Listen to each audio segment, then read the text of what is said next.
ಸಣ್ಣ ರವೆ ಮತ್ತು ಅಜ್ವಾನವನ್ನು ಹಾಕಿ ಇಟ್ಟಿದ್ದೇನೆ. ಅದಕ್ಕೆ ಸ್ವಲ್ಪ ಉಪ್ಪನ್ನು ಸೇರಿಸ್ಕೊಳ್ಬೇಕು.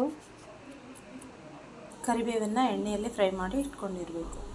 ಹಚ್ಚ ಖಾರದ ಪುಡಿಯನ್ನು ಹಾಕ್ಕೋಬೇಕು. ಸ್ವಲ್ಪ ಅರಿಶಿಣವನ್ನು ಹಾಕ್ಕೊಳ್ಬೇಕು. ಕರಿಬೇವನ್ನು ಕರೆದಿಟ್ಕೊಂಡಿರುವಂತಹ ಕರಿಬೇವನ್ನು ಹೀಗೆ ಸಣ್ಣಗೆ ಮಾಡ್ಕೊಳ್ಬೇಕು. ಇದನ್ನು ಕೂಡ ಇದರಲ್ಲಿ ಹಾಕ್ಕೊಳ್ಬೇಕು. ಬಿಸಿಯಾಗಿರುವ ಎಣ್ಣೆಯನ್ನು ಕೂಡ ಹಾಕ್ಕೊಳ್ಬೇಕು. ಎಲ್ಲವನ್ನು ಚೆನ್ನಾಗಿ ಮಿಕ್ಸ್ ಮಾಡ್ಕೊಳ್ಬೇಕು. ಖಾರ, ಉಪ್ಪು, ಅಜ್ವಾನ ಮತ್ತು ಕರಿಬೇವು, ಬಿಸಿಯಾಗಿರುವ ಎಣ್ಣೆಯನ್ನು ಎಲ್ಲ ಕಡೆ ಮಿಕ್ಸ್ ಆಗುವವರೆಗೂ ಮಿಕ್ಸ್ ಮಾಡ್ಕೊಳ್ಬೇಕು. ಸ್ವಲ್ಪ ನೀರು ಹಾಕಿ ಮಿಕ್ಸ್ ಮಾಡಿ ಹೀಗೆ ಸಾಫ್ಟಾಗಿ ಹಿಟ್ಟನ್ನು ಕಲಿಸ್ಕೊಳ್ಬೇಕು. ಇದನ್ನು ಒಂದು 10 ನಿಮಿಷ ನೆನೆಯೋದಕ್ಕೆ ಬಿಡಬೇಕು. 10 ನಿಮಿಷದ ನಂತರ ಹಿಟ್ಟು ಮೆತ್ತಗಾಗಿರುತ್ತೆ.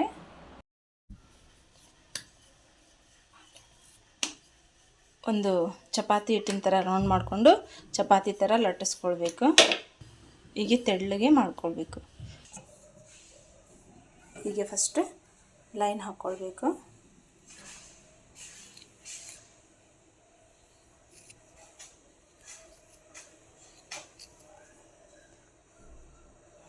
ಹೀಗೆ ಟ್ರಯಾಂಗಲ್ ಥರ ತ್ರಿಕೋನ ಆಕಾರದಲ್ಲಿ ಲೈನ್ಗಳನ್ನು ಹಾಕ್ಕೊಂಡು ತೆಗಿಬೇಕು. ಇವುಗಳನ್ನು ಎಣ್ಣೆಯಲ್ಲಿ ಹಾಕಿ ಕರ್ಕೋಬೇಕು. ನೋಡಿ ಫ್ರೆಂಡ್ಸ್, ಅವು ಸ್ವಲ್ಪ ಪೂರಿ ಥರ ಉಬ್ಕೊಳ್ತಾ ಇದೆ. ಎಲ್ಲವುಗಳನ್ನು ಒಂದು ಸತಿ ತಿರುಗಿಕೊಳ್ಬೇಕು.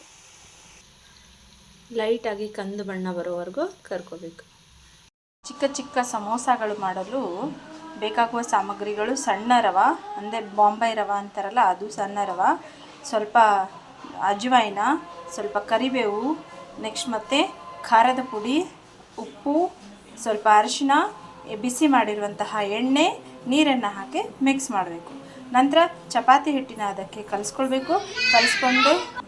ಕಲಿಸ್ಕೊಂಡು ಸಣ್ಣ ಚಪಾತಿಗಳನ್ನು ಮಾಡಿಕೊಂಡು ಅದನ್ನು ಚಾಕುವಿನಿಂದ ಕಟ್ ಮಾಡಬೇಕು.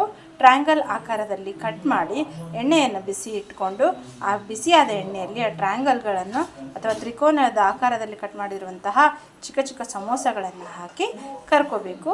ಕರ್ಕೊಂಡು ತೆಗೆದ್ರೆ ಈ ರೀತಿಯಾದಂತಹ ಟೇಸ್ಟಿಯಾದ ಕ್ರಿಸ್ಪಿಯಾದ ಸಮೋಸಗಳು ತಿನ್ನೋದಕ್ಕೆ ರೆಡಿಯಾಗಿರುತ್ತೆ.